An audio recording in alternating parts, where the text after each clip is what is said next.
Je reprends au nom de Mamadou Moussaba. Je suis professeur de philosophie et de criminologie à l'université générale Lansana Conté de Sonfonia et en même temps coordinateur national des personnes vivant avec handicap en Guinée. Bon, moi je vais le demander de faire un gouvernement d'union nationale, là où tout le monde va se retrouver pour planir les divergences et que tout le monde s'y retrouve. Ça c'est un. Secondo, nous les personnes vivant avec handicap, nous demandons à ce que le ministère qui était avant le ministère de la promotion féminine de l'enfance et des personnes vulnérables, que ça soit dissocié, que le ministère soit divisé, qu'on nous sépare des femmes, et que le ministère qui sera là, nous voulons un ministère de l'action sociale et de la solidarité qui sera dirigé par une personne handicapée, qui vit avec un handicap. Pas n'importe qui aussi, un handicapé qui vit dans le système des handicapés, qui est dans la société civile, qui connaît le droit des personnes handicapées, le devoir, qui est imprégné de la souffrance des personnes handicapées. Parce que vous n'êtes pas sans savoir, il y a des personnes handicapées qui sont dans des bureaux qui ne connaissent pas la souffrance des autres handicapés. Parfois, qui n'ont même pas envie de tendre la main à ses amis. Et pourtant, l'handicap, on ne l'a pas payé, c'est Dieu qui l'a voulu, on l'accepte. Ouais, la direction ne peut pas souffrir parce que la direction, c'est quelqu'un qui reçoit des ordres et qui exécute. Si la direction était libre de faire ce qu'il pouvait, on allait évoluer parce qu'on a fait beaucoup de documents à l'endroit de la direction. On a travaillé ensemble plusieurs fois. J'ai des documents, j'ai les thèmes de référence, les mémos, tout ce qui suit. Mais l'exécution, c'est la tête. C'est le ministère qui ordonne. Et c'est là où nous voulons. Pourquoi? Parce qu'on dit, il y a des termes qui disent que la hernie est lourde. Mais c'est celui qui porte cette hernie qui connaît la lourdeur du hernie. Alors nous sommes handicapés. Vous voyez l'handicapé, vous avez pitié de lui. Mais nous savons ce que nous traversons et qu'est-ce qu'il faut faire pour nous. Quand vous venez, vous allez demander. Et nous savons ce qu'il faut. Et nous avons des cadres qui méritent. Nous avons des handicapés qui ont des masters, qui ont des doctorats. Nous voulons, nous aussi, depuis l'indépendance, en 1958, on n'a jamais mis un handicapé à la tête de ce ministère. Nous voulons qu'on essaie pour la première fois, au temps du colonel Mamadi Doumbouya, qu'il initie cela, qu'il y ait un handicapé à la tête de ce ministère. On va leur montrer de quoi nous sommes capables. Nous aussi, nous les personnes handicapées, nous réclamons au minimum les 25%. Nous voulons avoir des ministres, nous voulons avoir des chefs de cabinet, des secrétaires généraux, des directeurs nationaux. Parce que nous sommes capables, pour prouver que nous sommes capables. Mais même au ministère, dans le dit ministère des personnes vulnérables, la seule personne qui est là-bas, qui a une responsabilité, c'est le conseiller du ministre. Dans tout le ministère, c'est le seul handicapé qui a une place de responsabilité. Et pourquoi pas les autres? Quand vous partez par exemple au fond, le fonds a été créé pour les personnes vulnérables et les personnes qui souffrent. Mais pourquoi? Quand tu viens là-bas, tu es très mal vu, tu es très mal reçu. Il n'y a pas, c'est dire, il n'y a pas l'atmosphère qui a été créée pour recevoir les personnes handicapées. Vous venez d'abord à la rentrée, c'est des escaliers, il faut monter. Et l'handicapé ne peut pas monter s'il n'y a pas de rampe.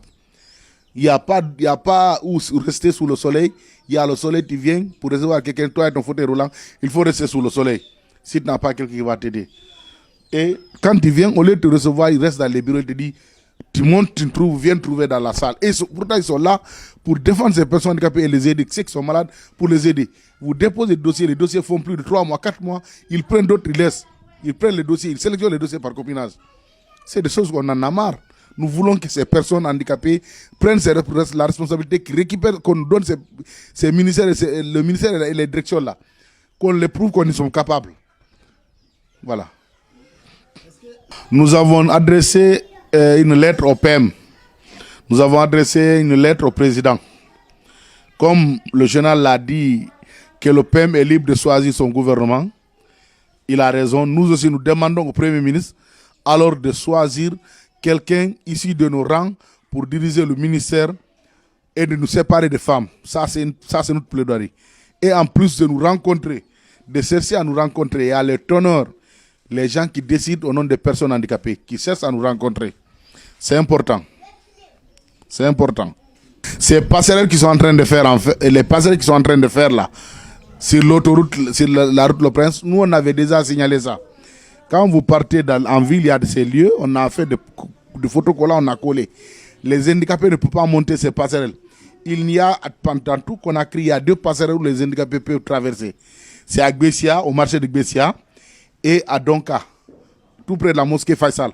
Ce sont les deux passerelles où ils ont pensé aux personnes handicapées. Et cela est fait, je vous dis, depuis 2007-2008. Et maintenant, on dit que c'est la mondialisation, nous sommes au XXIe siècle. Actuellement, on dit que tout va bien. Mais c'est actuellement qu'on ferme la route aux personnes handicapées en faisant des rampes en fer. On ne peut pas monter, on a signalé. En plus de faire, on met des barres maintenant, des barres, on ferme. Il n'y a pas de passage. Ça, c'est notre problème. À l'intérieur du pays, rien ne va. Il y a des centres qui ont été débutés depuis le temps de Alpha. Des centres dont l'argent a été débloqué, rien n'est fait. À l'Abbé, ils sont à 23%. À Zérekoré, 70%. À Zérekoré, 70%. À Kankan, 23%. À Kindia, dont la pause du premier pays a été faite par Chanant Conté, la ministre, on ne connaît pas la situation. Et je vous dis que l'argent a été débloqué. Nous avons beaucoup parlé, crié que ces centres soient opérationnels afin que les handicapés aillent apprendre des métiers dans les régions. Parce que si vous voyez l'exode rural dans la capitale, c'est le fait que ces personnes handicapées qui n'ont pas eu de métier à l'enfance, dont les parents ont démissionné, se retrouvent dans la rue de Conakry pour mendier. Et s'ils quittent ce jeu, ça ne gagne pas. Ils viennent à Conakry, ils mendient, ils trouvent. Quelqu'un qui n'a pas l'habitude de trouver 50 000 ou bien 20 000 à la maison, il vient dans la rue à Conakry, il trouve 150 000. Qui va l'empêcher de vivre dans la rue? Personne ne pourra l'enlever dans la rue. Pour qu'ils quittent la rue, il faut qu'ils apprennent des métiers. Il faut qu'ils apprennent des métiers et qu'on les subventionne, on les donne les matériels qu'il faut. Ils travaillent, ils gagnent pour eux. C'est nécessaire. Mais l'État, ils sont absents. Moi, je peux dire qu'ils n'ont rien foutu. Rien. Voilà. Je vous rappelle ici, je vous dis d'ailleurs, qu'en 2022, le président du CNT, Dr Dansa Kourouma, nous a promis et il a réalisé, il a rehaussé le montant. Il a rehaussé le montant, le budget de fonctionnement du ministère à cause des personnes handicapées. Mais l'année à laquelle il a rehaussé le budget, la fête, la journée internationale des personnes handicapées n'a pas été fêtée. Bien sûr que l'argent a été, le montant a été augmenté. C'est catastrophique. On dit qu'il n'y a pas d'argent, on augmente. Maintenant, avant, on faisait au moins le semblant. Maintenant que l'argent a été augmenté pour les personnes handicapées, rien n'a été fait. Où on va? C'est pour tout ça là que nous demandons à ce qu'il y ait une personne handicapée à la tête du ministère. Et qu'on nous sépare des femmes. C'est mieux, ce sera mieux pour nous.